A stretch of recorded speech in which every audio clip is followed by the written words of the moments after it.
As my niece and I settled in for a night of house sitting at my elder brother's place while he and his wife were away, a curious moment unfolded. Amid our lively discussions about our plans for the following day, my niece surprised me by indicating she was ready for bed. With swift determination, she slipped into the closet without hesitation, leaving me momentarily stunned. Hastily reaching out to stop her, I was met with a puzzled look. I'm Melissa, a 24-year-old housewife, and my brother, 5 years my senior, has always been a steadfast presence since we lost our parents early in life. Our bond remained strong even after we both married, and we continue to lean on each other for support. While my in-laws are wonderful, they reside in Alaska, making it challenging to rely on them for immediate assistance. As for my brother Sam and his wife, their union was hastily arranged after a clash with her parents, leading to an ongoing estrangement. With no nearby relatives to lean on, our bond of unwavering support flourished. It grew even stronger when Sam and his wife welcomed their daughter, closely followed by the arrival of a little girl into my own family 4 years later. Living in the same city, the daughters became inseparable, akin to true sisters. As the years passed and my niece Sarah approached her 10th birthday, Sam shared his plans for a special 10th wedding anniversary trip. "Melissa, would you mind looking after Sarah while we're away?" Sam's request came with a touch of hesitation. "It's just a short overnight trip nearby, but we thought it'd be nice to have some time alone." I readily agreed, eager to assist. When we discussed logistics and I inquired about picking up Sarah, Sam shook his head, indicating a different plan. It became clear he wanted me to stay over at their house with Sarah, concerned about leaving it unattended for security reasons. I playfully teased Sam about his excessive concern but eventually relented, opting to spend the night alone. I left my daughter, who still harbors some sleepover jitters, in the care of my husband. On the day of their anniversary getaway, I headed to Sam's house. Holding Sarah's hand, we bid farewell to her parents. She seemed a tad apprehensive as she watched them depart, but our house-sitting escapade was about to commence. Initially, I had planned to bring my daughter along and have my husband retrieve her at bedtime. However, Sarah adamantly refused, so I abandoned the idea. While I know she enjoys my daughter's company, she remained firm in her decision without offering an explanation. Sensing her disappointment, I'd offered to treat her to a playdate at my house after breakfast the next day, sparking a glimmer of excitement in her eyes. Sarah typically tailors her play to include my daughter, so I brought along some slightly more intricate games and puzzles that adults could also enjoy. As I laid them out, I asked her what she fancied playing. We whiled away the hours engaged in games and cooking dinner together, yet Sarah remained by my side, casting nervous glances around the room. Initially, I attributed her behavior to potential loneliness or lingering nerves from being away from her parents, but even after several hours, her demeanor didn't shift. Concerned, I gently probed if something troubled her, but no matter how many times I inquired, her response remained the same. "No, it's nothing," without divulging further. Sarah's guarded behavior hinted at an unseen apprehension. It wasn't until bedtime approached that I grasped the gravity of her unease. Sarah slipped into her pajamas, a smile adorning her face as she swung open the closet door, and declared her intention to turn in early, planning to head to my house in the morning. To my surprise, nestled within the closet was a bed, its presence catching me off guard. Attempting to make sense of the situation, I watched as Sarah swiftly settled onto the bed, bidding me good night while nudging the door close. My astonishment spilled out in a raised voice. "Wait, Sarah, are you planning to sleep in there?" Her response, delivered with a solemn expression, affirmed her decision. "Yes, but it's okay. I'll keep it slightly ajar. If anything happens, I'll wake up immediately." Concealing my bewilderment, I extended an invitation for Sarah to join me in my own bed. After some hesitation, she relented and joined me. She explained her desire to keep the bed in the closet as a hiding spot. Though perplexed by her reasoning, I reassured her it was perfectly acceptable. With a bright tone, I queried why she felt the need for a hiding spot. After extracting a promise from me not to chuckle, she leaned in and whispered, "The monster might come." At first, one might assume she was just an innocent child, but the tale she spun shattered any semblance of innocence. Sarah trembled, clinging tightly to my arm. "The monster is terrifying and cunning. It only shows up when Daddy's away. If it appears, Mommy has to fend it off, and I must stay hidden in the closet until she succeeds. Mommy always cries during the struggle." Once, I tried to assist her, but the monster's banging on the closet door scared me so much. I wrapped my arms around Sarah, feeling her tremble against me, and sighed deeply. Perhaps this monster was more than a bedtime tale. It felt too real. The revelation of my sister-in-law's affair, discovered in such an unexpected manner, left me adrift. If the supposed monster was indeed her lover, it wouldn't dare approach this house while she was absent. Yet Sarah firmly believed it targeted days when Daddy was away. As I observed Sarah's vigilance throughout the day, her proximity a shield against potential threats, my heart ached. Considering the gentle soul of my niece and my brother's unwavering trust in his wife, anger swelled within me towards my sister-in-law. But above all, I yearned to offer solace and reassurance to Sarah.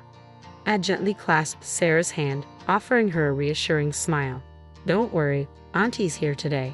You mentioned the monster is cunning, right?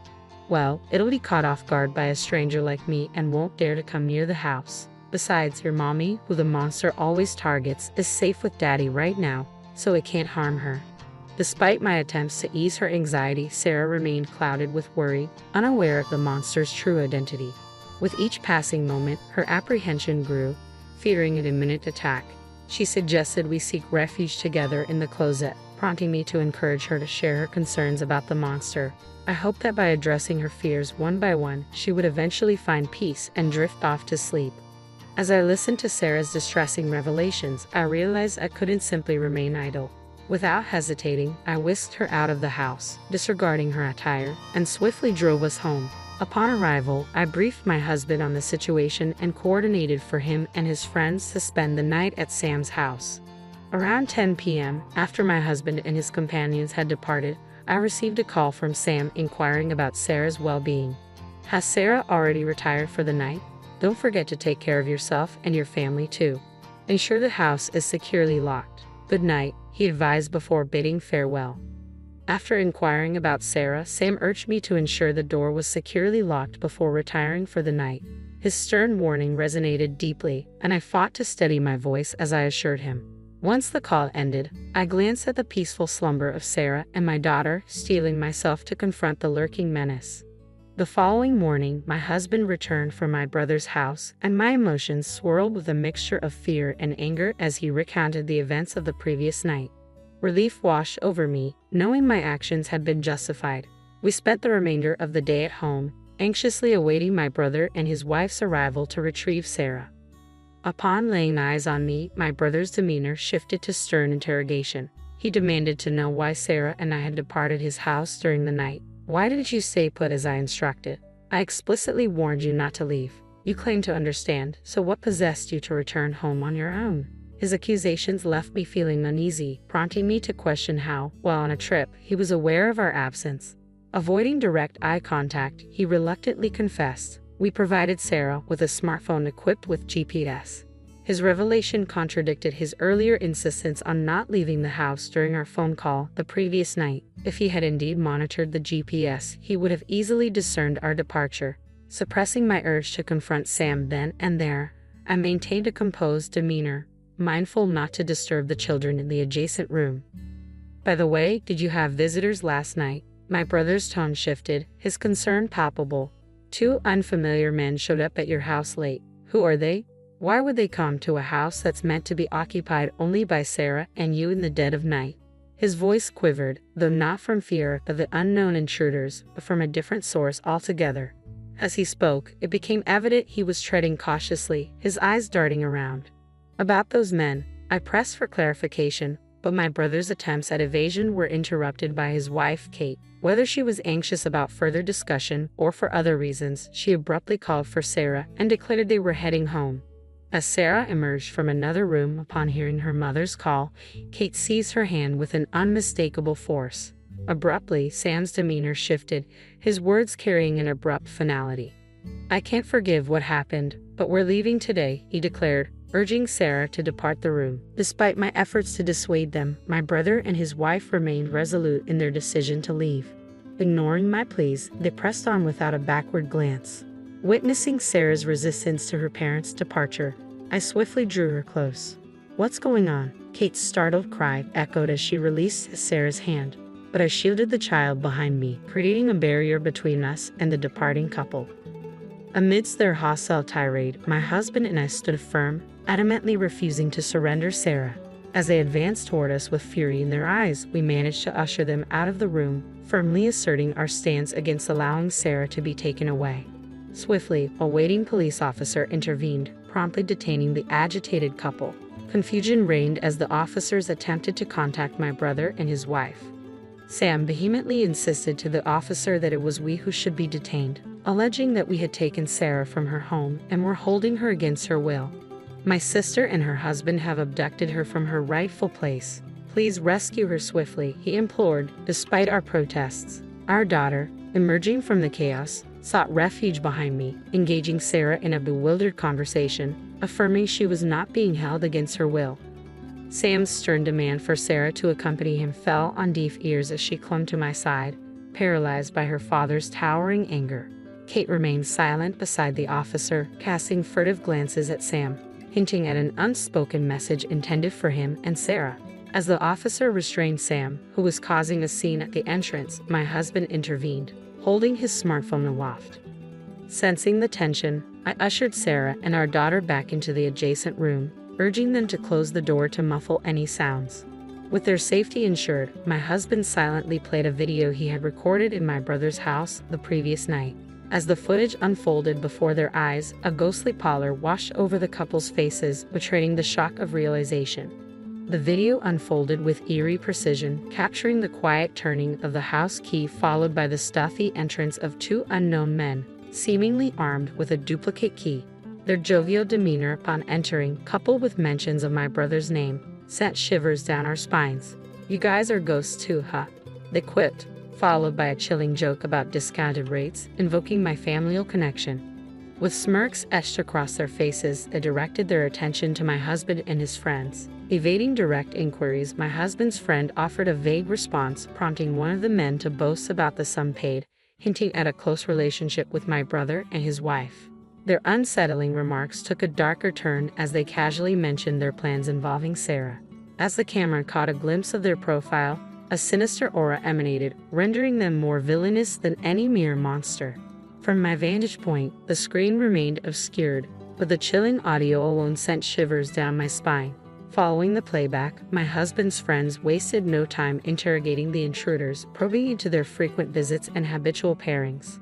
Their inquiries soon turned to Sarah and me, a sense of urgency tainting their tone. My husband's terse admission of our absence seemed to jolt the intruders into reality, realizing the gravity of their situation. With mounting tension, the men made a hasty exit, their hurried departure leaving lingering questions in their wake. Whether they had overlooked my husband's recording until the last moment or deliberately concealed its existence remained unclear. My brother, appearing visibly shaken, vehemently protested his ignorance, clinging to the belief that he was being framed. However, the damning evidence presented in the video, entrusted to me and young Sarah by my brother, shattered any lingering doubts. His feigned ignorance failed to sway anyone, leading to his apprehension by the authorities. Kate, though feigning innocence, found herself under scrutiny as well, her involvement questioned by the officers who had heard Sarah's testimony. Consequently, both Sam and Kate were escorted into custody, their roles in the unfolding drama under intense scrutiny. During the police investigation, Sam and Kate eventually came clean, leading to their arrest. Shockingly, Kate had been orchestrating a lucrative scheme, inviting men to their home while Sam was away at work and profiting from their visits. When she realized there was a demand for children, she exploited Sarah, carefully skirting the law to assist her mother, who was under pressure from unsavory individuals. Innocent Sarah, unaware of the sinister motives, innocently posed for photos which Kate used to entice potential clients. These were innocent snapshots, devoid of any suggestive content, captured with a disposable camera and only lent out to interested parties, never sold. While I detested Kate for her actions initially, it seemed like a matter that didn't directly concern my husband and me. However, things took a darker turn when Sam not only condemned but actively participated in the exploitation, rather than reprimanding his wife or protecting their daughter. So, instead of addressing the issue, Sam decided to expand the operation, recruiting men to become clients, believing that more employees would lead to increased revenue. With this simple yet flawed logic, he devised a plan to involve me in his business. Knowing I would never willingly agree, he resorted to coercion, using the threat of exposing the photos as leverage. Their scheme took a sinister turn when they carefully selected a day when the neighbors were absent, locking both Sarah and me inside their house. Then, without a second thought, they exchanged their house key for a large sum of money and departed on a pre-planned vacation, leaving us behind. Unbeknownst to them, Sarah, who had always dutifully obeyed their commands, chose to reveal the truth in order to protect me. Despite her limited understanding of the conversations, Sarah sensed the danger lurking around us, and she confided in me, unveiling the nightmarish reality of Sam's household. Faced with this revelation, I implored my husband to capture the perpetrator's activities on camera that very night. Their inadvertent disclosure provided crucial evidence for the police, prompting swift action upon my report. Simultaneously, I notified child welfare services to ensure Sarah's safety. From the vantage point of the police bus, we watched as Sam and Kate were apprehended at their doorstep, finally shielding Sarah from their grasp. Despite being first-time offenders, the severity of their crimes, including violations of child welfare and anti-prostitution laws, warranted their imprisonment. The police emphasized the gravity of the situation, particularly the implications of the stored images of the child, which could never be completely eradicated once leaked online. The chilling reality of their actions struck me to the core as the police relayed this information.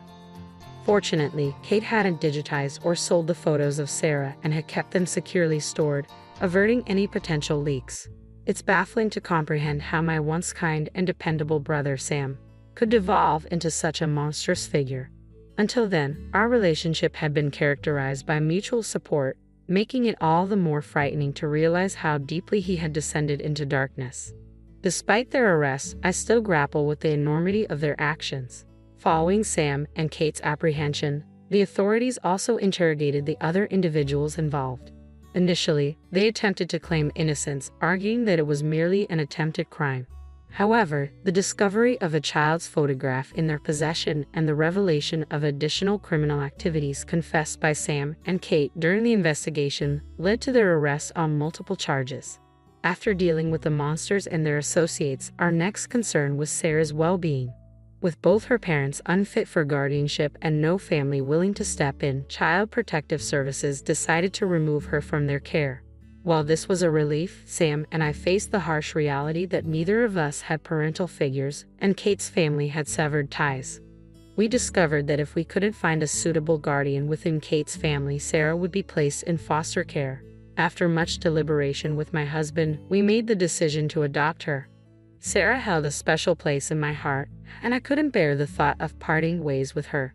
Thankfully, my husband shared my sentiment, and we saw this as an opportunity to start anew in the countryside, closer to my in-laws. Moving to the countryside not only provided Sarah with stability but also allowed my daughter to spend more time with her grandparents, whom she adored. She was thrilled to have Sarah as her older sister, fulfilling her long-standing wish. Free from the clutches of her parents, Sarah quickly adapted to her new role and environment, embracing a life filled with peace and happiness. My name is Rose Watson. I've been married for 10 years and live separately from my mother-in-law, who lives far away. I heard that she's retired now and dealing with a bad backache. Because of this, she can't work, and my husband has been sending her money every month. He reminds me to transfer the money at 0:18 each month, and I always make sure to do it. My husband visits his mother at least once a month, helping out with things she can't do. Then one day, he came back from her place and suddenly started yelling at me. "What the hell have you done?" I was confused by his sudden anger and just stared blankly. He accused me of not caring about his feelings regarding the money he sends to his mother. I was caught off guard and didn't understand what he was talking about. "I told you to transfer $1,000 every month." I did transfer it. I'm telling you, it's not been transferred.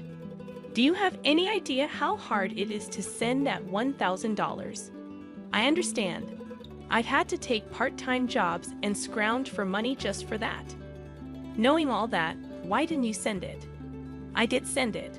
Why are you saying this? Just calm down a bit. Calm down. How can I be calm when Mom is struggling because she doesn't get the money from me and has even started doing piecework? But I definitely did send it. Are you saying my mom is lying? Then there's no way my mom would lie to me. You can't just make an assumption and then get mad when it's not true. I don't even know why this is happening.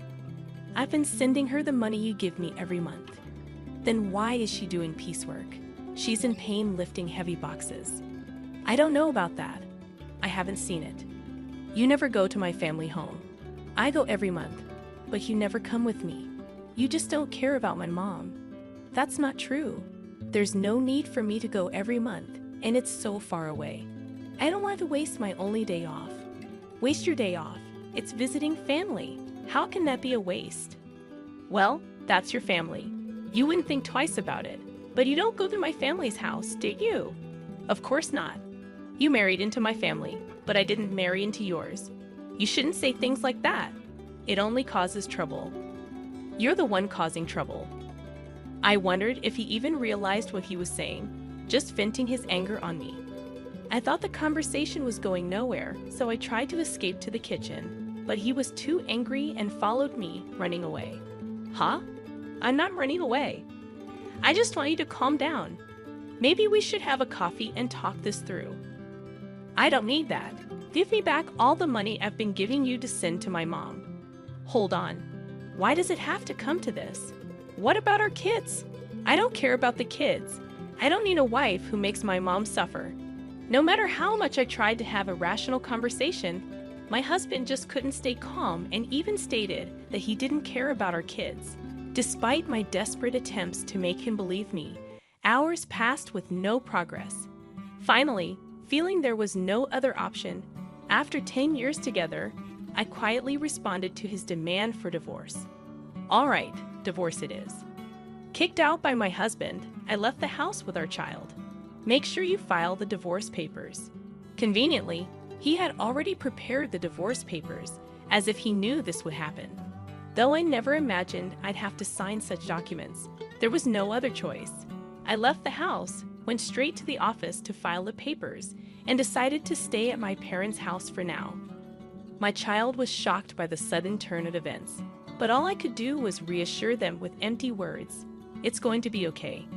After settling down in a new place with my child, I got a call from my ex-husband, Mark. Something weird is happening. Out of the blue, Mark started talking as if we were still married. What do you want with me, a stranger? Now I know we're strangers. You call me suddenly. Don't even ask about your child and say something weird is happening. You sound much weirder, you know. Well, here's the thing. I've been sending the money to my mom myself, but she says it's not being transferred. So she had to do piecework to get by. Now I get it. That's why you were so angry. And you thought I was pocketing the money. Yeah, that's right. But even when you transferred it yourself, it didn't get there. Yeah, that's what's happening. So doesn't that mean it wasn't me? Well, I don't know about that. What? When you were in charge, maybe you were pocketing the money. That's awful. If that's what you think, then I'll go to your family's house myself. What are you going to do there? Maybe I'll find out something if I go. Yeah, maybe so. We ended up going to my husband's family house together for the first time in a while. When we got there, his sister was present. Oh, why are you here, Selena? I came back because I'm worried about Mom. What about your husband? We're divorced, just like Mark. Oh, so you divorced and came back to your family home? Yes. When did you come back? 6 months ago. 6 months? Never mind that. Mom, is it true that you didn't receive the money I sent? It's true. It doesn't change the fact that the money wasn't received, whether both of you are here or not. But did you print out your account record in your bank book lately? Yes, I did. Just 2 days ago. Can I see the bank book? Sure, you can't show that. Why would you show a bank book to someone else? You're a stranger now. Why would you think she'd show you something so important? Are you out of your mind? But we can't know if the money really wasn't deposited unless we check. You don't need to see it. Then I'll look. I'm her son. It shouldn't matter. Fine, look. There's hardly anything in there anyway. My mother-in-law said this, and then fetched the bank book from a drawer in the next room. But when we looked at the bank book, there were deposits and withdrawals. Look, Mark, there's a deposit from you here, and it was withdrawn the next day. That's quite punctual. Before this, even if you deposited it, it wasn't withdrawn immediately. I couldn't go to the bank much because of my back pain. I would wait until it was absolutely necessary. But since Selena came back, she's been going to the bank for me, which has been a big help. Ever since Selena came back, she's been the one going to the bank. The money was always withdrawn the next day, according to the bank book. Mark and I instinctively looked at her. What? I don't know anything about this, she said desperately. But from what we see here, it looks like you withdrew it, Selena. Mom doesn't go to the bank, and maybe someone else has Mom's card and is withdrawing the money every month. I don't have a card. I'm afraid of losing it, so I never made one. Tell the truth, Selena. All right, it was me. Mom told me to withdraw the $1,000 she was getting each month. I saw it was being deposited every month, so I thought borrowing a little bit would be okay. If you're borrowing it, are you planning to pay it back? I intend to pay it back. I just don't have the money for it right now. Why would you do such a thing? Well, I really needed the money. I only borrowed it because I had to. Besides, Mom's managing to get by. Isn't that fine? Were you that desperate for money? His mother, softening her tone, asked this to my defiant Selena. Then Selena completely changed her tone from her previous assertiveness, now playing the role of a pitiful victim. If that's the case, it can't be helped. Mark was kind enough to send the money, but this is an unavoidable situation. Yeah, if sister was in trouble, it's the family's job to help. After all of his rage and accusations towards me, Mark forgave his sister as if nothing had happened. Hey, I was called a thief over this, and now you're just going to let it go because it's your sister. It can't be helped. She said she's in trouble. That's fine for your money. But don't you have something to say to me? Not really, no. Not even an apology. After all the horrible things you said to me, why should I apologize? I was hurt by what you said, in such a fragile mental state. What anyway? It's not like I did anything wrong, right? Selena was having a hard time, so this happened. It's not Mark's fault. He doesn't need to apologize. Even his mother said, isn't this just like being completely surrounded by enemies? Even if I speak the truth, this place is hostile territory. There's no doubt that anything I say will be met with opposition. Even though a quick look at the bank book would have clarified everything, I had to travel all this way just to be treated like this. Fine. If cutting ties with you costs me this much, it's a small price to pay. I'm leaving. Drive me to the station. Huh? Why do I have to take you? What? We're divorced? First, remember? I don't have to do anything for you, a stranger, because I came all this way for you, did I? I don't remember asking you to come. I just wanted some advice. You came here on your own. You can leave on your own too. That's right. You're not a couple anymore. Why should he take you? What a group. No thank you or sorry for solving the issue. After spending 10 years with such a man, it felt like such a waste of time. Fine, I'll take a taxi. I don't need you. Yeah, that's probably best. Frustrated, I called the taxi and somehow managed to get home. As I got home, tears of frustration streamed down my face, and I swore never to listen to that man again. But then after a while, my husband called me. Maybe he had changed his mind and was about to apologize for what happened. Maybe he'd say he had to act that way in front of his sister and mother. But my expectations were shattered. Can you lend me some money? Shouldn't you say something to me first? Oh, long time no see. That's not what I mean. You're being troublesome, you know. It's not normal to ask for money without even apologizing first. That's not true. We were a married couple after all. You could say we were a united fate. That's not the case anymore. The day we split up, our united fate dissolved. I still think we're a united fate though. He keeps saying whatever he wants. So lend me some money, will you? Why? The truth is I found out Selena has a huge debt. Wait, it's been quite a while since that day. Didn't you ask her what she spent the money on? I couldn't ask her that. It would have been too pitiful. Money is a delicate subject. Maybe her ex-husband had something to do with it. Or there might be some other reason. Sure, there must be some reason. But you should have asked about it for the future, right? I trusted her because we're family, and yet there was no trust for me at all. Well, I've known Selena way longer than I've known you. Yeah, since we were born. That's why I trusted her. I thought everything would be fine. But in the end, it wasn't fine. So what happened? It wasn't fine. Well, it turns out she had a huge debt, and the $1,000 a month wasn't enough. How much does she need then? She wants to repay it all at once. It's true that paying it off in one go would save on interest, but I don't have that kind of savings. So why did you contact me? Because you said you had a good amount of savings when we were in the car going to your parents' house, I remember. I was insulted by him saying I must be struggling without money since our divorce, and that I would have stolen the money. If he continued to ask me to make the transfers, angered by his belittling words and the assumption that I couldn't survive on a part-time job, I ended up revealing that I was trading stocks and making a good profit. But would that lead to an ex-wife being asked for a loan? Selena says she's in debt for $30 million. $30 million? Yes. So please lend me the money. It's okay, right? First, why does she have such a huge debt?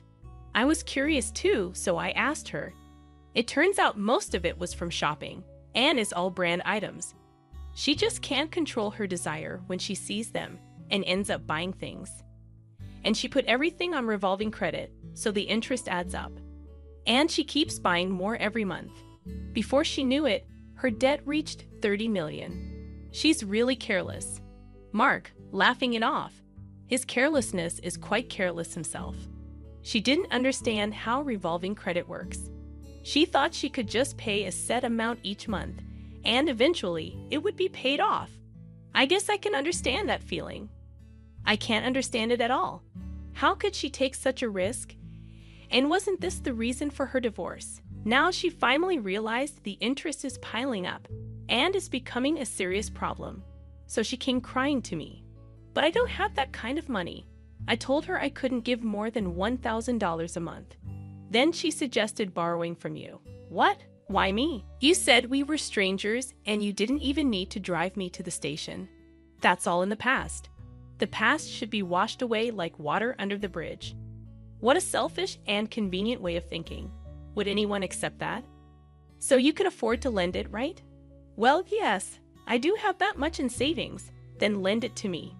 I just made a lot of money with stocks recently. So you win some, you lose some with stocks, right? Yes, yeah, that makes sense. But didn't you say stocks were like gambling? Isn't it gambling? You always ridiculed me for playing the stock market, calling it a gamble, right? Did I? When you wanted a divorce, you hurried to separate because you said having a wife who gambles on stocks would lead to trouble. Well, I said that when I didn't know how much you had saved. So that's why you asked me how much I had. That time you ridiculed me, but then I mentioned I had savings. Well, yeah, I didn't expect you to have that much, but I'm glad I asked.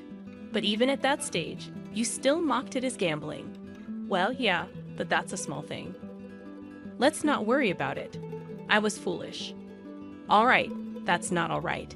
You are really cruel. And now you want money I saved for our child. You're worrying too much. Our child won't need that money for a long time. It's silly to start saving from now.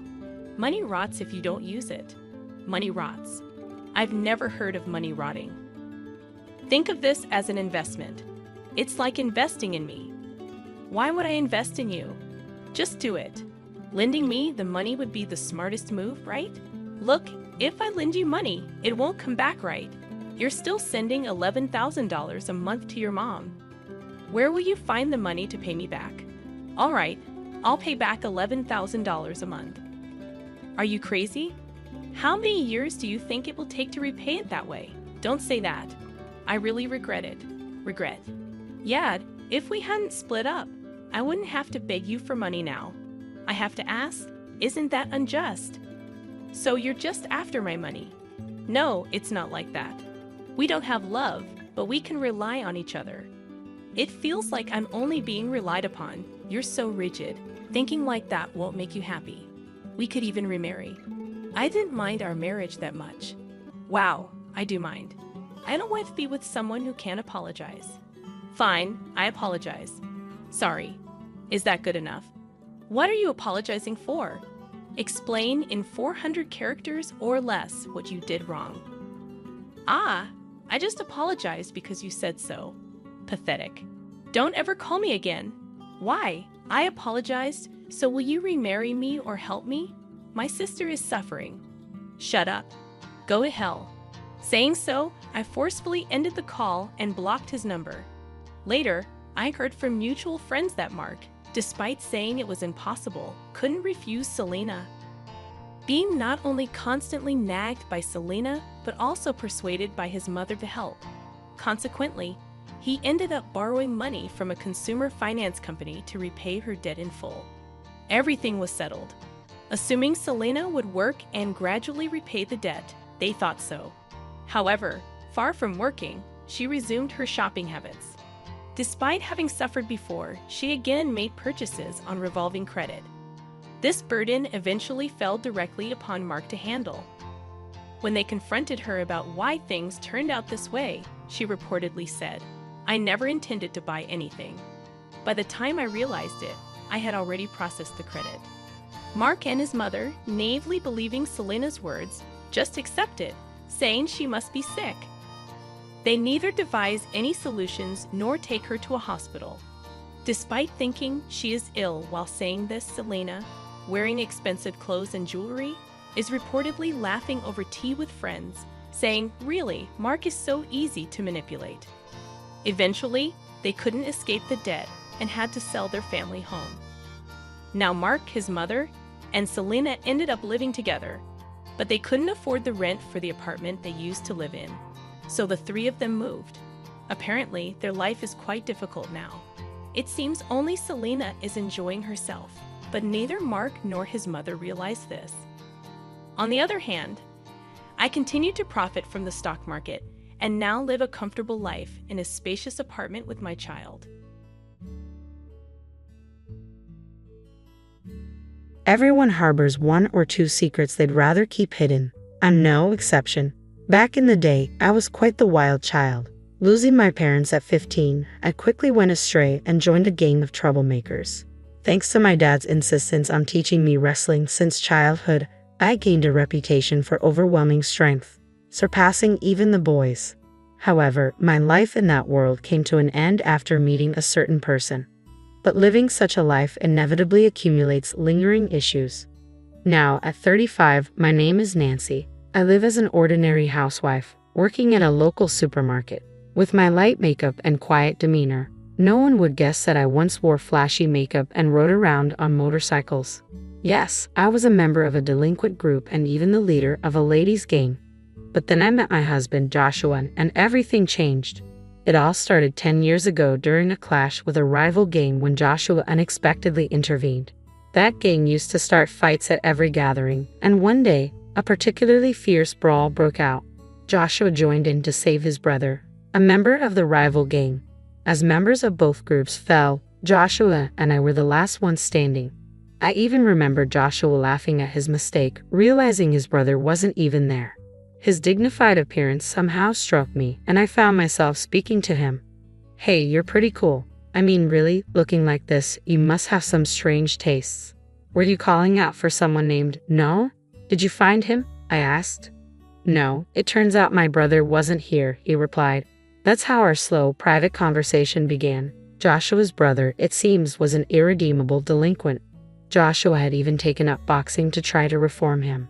He admitted he couldn't stand to ignore wrongdoing. Through our conversation, we grew close, and over time, it became clear that we had feelings for each other. But back then, Joshua despised delinquents.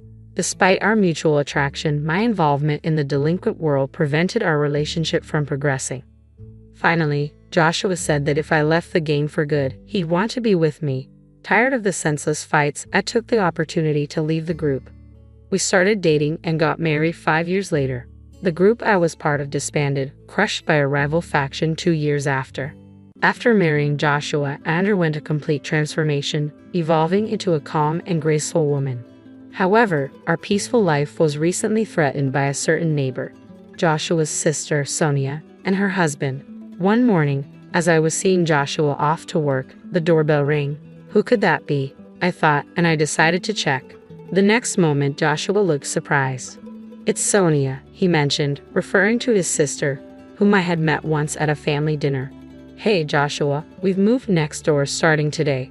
Please take care of us. Hello, I'm Tony, Sonia's husband. Well, looking forward to your cooperation. They both greeted, starting off with a disrespectful attitude.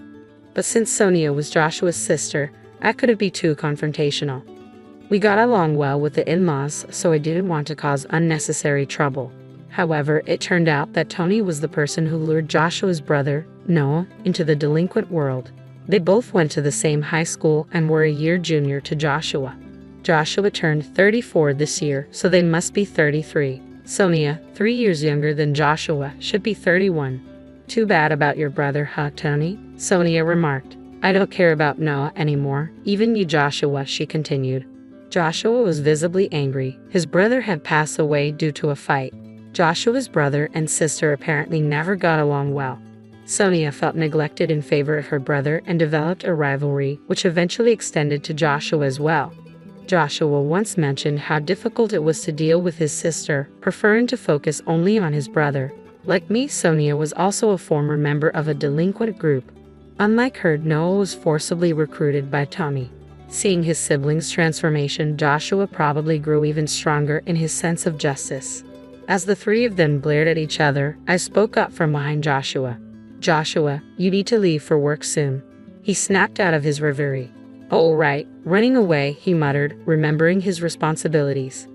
I haven't forgotten that you laid hands on me. That was because you attacked Noah. All right, both of you, enough. We're done here. Sonia's words cut through the tension. Joshua left for work, the conflict still unresolved. At the same time, the bell tolling the start of Sonia and her husband's harassment began. An hour after Joshua left for work, the doorbell rang, but when I checked, no one was there. An hour later, there was a loud noise at the entrance, as if something was violently placed there. When I looked, there was a heap of cardboard boxes dumped in front of the door. What's this about? I muttered to myself, but no one was around. So, I decided to ignore it and went back inside. Then, I heard a small popping sound from the balcony. I hurried over and found 3 broken eggs. We live in an apartment on the corner, next to the room Sonia just moved into. This meant the harassment likely came from Sonia's room, as there are no neighbors on one side and it's too high for someone from below. Anger rising, I confronted my next-door neighbors. Hey, is that you? What do you want, showing up like this? I demanded. Sonia greeted me with an irritable demeanor. Is this your idea of a prank, throwing eggs on our balcony? It had to be Sonia or her husband. The angle only made sense from Sonia's balcony.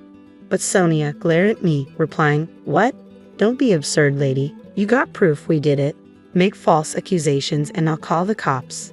Despite being a former gang member, her reliance on the police in such a situation seemed second-rate to me. I have no proof, but the way the eggs are scattered, they could only come from your balcony, I asserted, frustration evident in my voice. I struggled to remain calm, but Sonia kept glaring and arguing back. Proof? That's weak, she scoffed. Then Tony chimed in. Hey, just because you're Joshua's wife doesn't mean you'll get any special treatment. If Sonia was second-rate, Tony's words were no better. He might have thought he was intimidating, but to me, it was not frightening at all. I could feel my old self stirring, but I didn't want to revert to my past. So I played the role of a meek, unassuming woman and said quietly, Please don't raise your voice. Inwardly, I wanted to deliver a roundhouse kick right then and there to snap that foolish neck. But having reformed after meeting Joshua, I didn't want to throw away all my efforts for something like this. Seeing my reaction, they both burst into laughter in front of me. Aha, so you're Joshua's wife. I thought you'd be something special, but you're just a dull woman. Sonia sneered. Weak. Tony was giving you too much credit. At the family dinner, you seemed like a real introvert. Holding back my rising anger, I was told, Go on, leave, and the door was closed on me. I stood there, staring at the closed door, feeling a mix of frustration and disappointment. I pondered telling Joshua, but I knew that even if he spoke to Sonia, they'd just feign ignorance. It would only result in more harassment and frustration for me, so I decided against it. The next day and the day following, the harassment from Sonia and her husband continued. It always began after Joshua left for work. Who dumped this garbage at our doorstep? It must be those two, I muttered to myself as I prepared to leave for work at the supermarket. The door got stuck halfway, blocked by a bag of garbage. I reluctantly took it to the disposal area and then headed to work. 5 hours later, I returned home to find something unbelievable. There was a cardboard box in front of the door, arranged like a table. On either side of the box, lit candles were placed, and in the center, a vase with flowers was set on the door. Above, a photo of me, taken who knows when, was stuck. They were mocking me as if I was deceased. Furious, I was about to kick the cardboard away when Joshua called from behind. Startled, I turned around to find Joshua, who had come home from work. "You're an hour early," I exclaimed. "I got off work early today. What's all this?" Joshua was also surprised at the sight in front of the door. We quickly cleaned up the cardboard and candles from the shared hallway and went inside. There, I told Joshua everything that had happened. "It's likely Sonia and her husband, but we don't have any proof. So even if we confront them, they'll just deny it," I explained. After a moment of thought, Joshua had an idea. "Let's buy cameras, one for the balcony and one for the entrance, especially hidden well at the entrance," he suggested. I agreed with Joshua's suggestion. There was a limit to how much more we could endure. We immediately purchased cameras online and had them delivered to Joshua's workplace to avoid suspicion. "For now, we'll just have to endure until the cameras arrive. Then we can retaliate with evidence." "Understood," Joshua said firmly. So, I bore the harassment from Sonia's house for the next couple of days. For most people, endurance means being unable to fight back due to lack of strength or fear. But for me, it was different. I was holding back the urge to retaliate in a world where using force was permissible. I would have already intervened with those two if I could, but not being able to act on it was incredibly frustrating. 3 days later, Joshua came home with the cameras. "Any trouble since?" he asked. "The usual. Today they even threw a fish head onto the balcony," I replied. "Let's set up the cameras right away. Put one behind the air conditioning unit on the balcony, aiming at Sonia's balcony. We'll hide another near the fire extinguisher by the entrance." The day after installing the cameras, Sonia's antics started again as Joshua left for work. I monitored everything through a recording app. Sure enough, the two of them began their antics. I silently observed and left for work when it was time. 2 hours into my shift at the supermarket, Sonia lined up at my register. Well, if it isn't my sister-in-law," she said with a tone that made it clear she knew it was me, her demeanor dripping with condescension. I silently scanned the items as Sonia continued. "Aren't you a bit cold for a cashier? Shouldn't you be more hospitable? Come on, give me a discount on this." Other customers lined up behind Sonia, watching our interaction with concerned expressions. "Hey, I'm not a scarecrow, you know," a middle-aged man in line spoke up to Sonia. "Can't you see she's uncomfortable?" Sonia whirled around, glaring fiercely. "Shut up. It's none of your business," she suddenly yelled at him. The man seemed completely deflated by Sonia's outburst and quietly left the line. I then addressed Sonia for the first time. "Ma'am, if you continue to behave inappropriately, I'll have to call security." I spoke in a calm but icy tone, perhaps mindful of the others watching.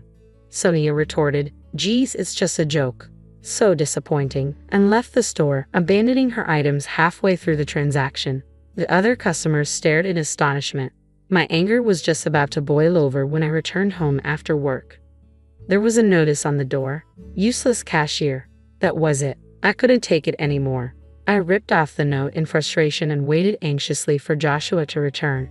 After Joshua got home, we reviewed the footage from the cameras. It clearly recorded Sonia and her husband's misdeeds. "Now we can fight back." "All right, let's go now." Anger filled Joshua's eyes. When we rang Sonia's doorbell, Tommy answered. "You two again. What do you want this time?" Sonia appeared behind them. "What do you want, Joshua?" the two of them asked lazily. We finally began our counterattack. "You two." As I started to speak, Joshua stopped me and stepped forward. I recounted. "Nancy, let me handle this." Sonia and Tony were taken aback as Joshua continued. "If you harass us any further, it won't end well for you." Tony retorted, "What? You want to fight? Do you even have proof we did anything?" Before Tony could finish, Joshua started playing the video saved in the recording app. This is video capturing your wrongdoings. We had to install cameras because your harassment was too much. This silenced the usually talkative pair. Sonia, showing a hint of panic, turned to Tony. Tony, frowning deeply, glared back at us. Damn it, you got us this time. The trouble started from your end, remember? I said with a serious face. Tony retorted, so we settle this with force, huh? Wait there, Joshua. I'm calling someone. Call whoever you want. We'll be ready. Joshua stood firm, undeterred as the situation escalated. Tony desperately pleaded into the phone. William, I need backup now. His tone was completely different from the bravado he showed us, repeatedly begging for help. After hanging up, he turned back to us. Get ready, Willie. The most notorious guy around here is on his way. He smirked at us, convinced of his imminent victory. But relying on someone else's strength showed his true cowardice. Why don't you confront us directly? Joshua challenged. Keep talking. I know your strength well. I called a special guest this time to ensure you both feel real terror. What a pitiful sight it was. No matter how much they threatened, neither Joshua nor I felt any fear. You must be too scared to even speak. The quiet and meek Nancy, right? Sonia taunted me with a condescending tone. 5 minutes later, the much bragged about William arrived. However, he looked surprised when he saw us. William, over here. Long time no see, Joshua greeted him. Sonia and Tony were visibly excited, having high expectations of him. But their expectations were quickly shattered. What's going on here? Indeed, long time no see, Will. My calling him left Sonia and Tony with puzzled expressions. Joshua also greeted him. It's been a while, Will. The couple looked even more confused by this interaction. Confused? Tony asked. What's this? How do you know William? As Tony spoke with sweat on his forehead, Will looked back and forth between us. I simply said to him, well, let's not do this, okay? Hearing this, an angry Tony retorted, don't joke around, William. Please do something. Sonia and Tony were frantic, unable to grasp the situation. But then Will addressed them. Hey, don't tell me you mess with Nancy. His question left the couple momentarily stunned. So what if we did? Tony answered hesitantly. Furious, Will shouted, idiots, don't you know who you're messing with? His rebuke left them standing frozen. They clearly had no idea what was going on. Seeing this, I turned to Joshua and said, hey, Joshua, I reverted to my old self from 15 years ago, just for now. Instead of Joshua, it was Will who turned and responded. Nancy, please don't. If you do something to them, it might end up more than just an injury. Will cautioned me. What? You're giving me orders now? I replied, taken aback. No, I didn't mean it like that, he quickly clarified. Seeing the special guest they called for help, Sonia and Tony were bewildered. What's happening here? Their faces turned pale as Will spoke. Do you two know about BBN? He asked. Yeah, it's famous. It stands for Black Butterfly Nancy, right? The nickname of the former leader of a ladies' group, Sonia confirmed. That's right, and this lady here is Nancy herself, Will revealed. Sonia and Tony were shocked. No way, really? They both lost their bravado in an instant. Continuing, Will said, back then, I led another delinquent group, but we were decimated by Nancy's group. She could take down 30 people by herself. Sonia and Tony now looked at me fearfully. It made sense. They had been harassing someone who they thought was inferior, only to find out she was the leader of a ladies' group they themselves had once belonged to. I didn't know Nancy is practically a legend, Sonia admitted. We joined the group 6 months after you left, Sonia said, indicating that she and Tony had joined the group half a year after I had left. Will had been scouted by me and stayed in the group even after my departure. And looking after Sonia and Tony as their senior, he left the group just before it was decimated by a rival group. By that time, Tony had taken over as the leader and was the last leader before its downfall. Before you ruined it, it was an invincible group. You can't match Nancy, Tony proclaimed. How could this? Tony was increasingly cornered and distressed by Will's revelations. Well, the group that took you down is now the strongest in New York State. But if Nancy was still active, she would still be the strongest, Will remarked. Sonia and Tony collapsed, their spirits broken. Seeing this, Will turned to me and apologized. Please forgive them for my sake. Watching Will apologize, Sonia and Tony had completely lost their will to fight. They never imagined their call for help would backfire this way. All right, but you'll have to settle your dues properly. I glared at the two of them. For 1 month, you'll clean this apartment and our balcony that you dirtied. If you skip even one day, I won't be so forgiving next time. Okay, Sonia managed to stutter out her agreement, completely intimidated. Tommy, unable to speak, just kept nodding frantically. Watching them, Will commented, "No one can really stand up to Nancy."